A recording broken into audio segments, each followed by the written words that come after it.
kept it hidden when I went to high school, cause like the nerds when I was even in high school really liked science and math and drugs. So they weren't into like anime. Like they knew about anime and comics and stuff, but they weren't like into it. They were into like more weird stuff like YouTubers that I didn't like and stuff. So I didn't have a tribe.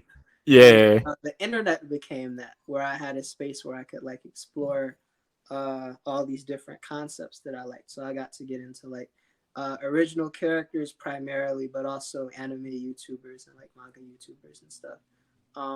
And the culture itself, most people that are of between most people that were born after 1980 have some familiarity with anime, because Hmm. in the 1980s everybody thought Japan was going to take over the world because their technology industry was getting them a lot of money. Yeah. And because it like that's why you see Japanese culture in Blade Runner. That's why you see it being reflected in all these different media, because much in the way that a lot of companies market to America because the money is there, or how America markets to China because there's a whole bunch of money there.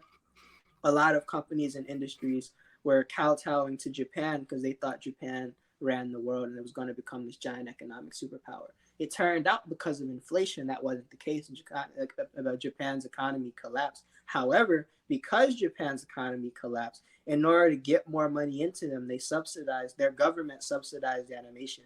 So the reason why you have stuff like Ghost in the Shell and Akira is because the Japanese government decided to pay for fire culture.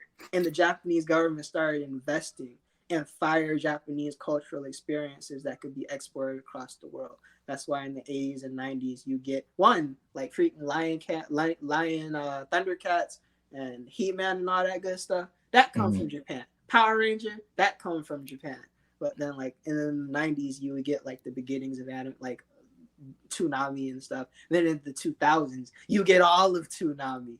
And Hmm. those three generations of people grew up with a familiarity to anime. And even if they don't remember that they like it, they'll see stuff that remind them of it. And that's why they like it. Like Frank Miller, who's the dude that's responsible for the popularity of Daredevil and for bolstering the popularity of Batman. He literally made the Dark Knight comic book. Frank Miller is heavily influenced by Japanese manga. There's a manga called Lone Wolf and Cub that Samurai Jack is also heavily influenced by. And that Japanese influence is in a lot of American cultural art, Yeah. in the zeitgeist of it. I don't like using the word zeitgeist because it sounds really pretentious, but it's like a technical word.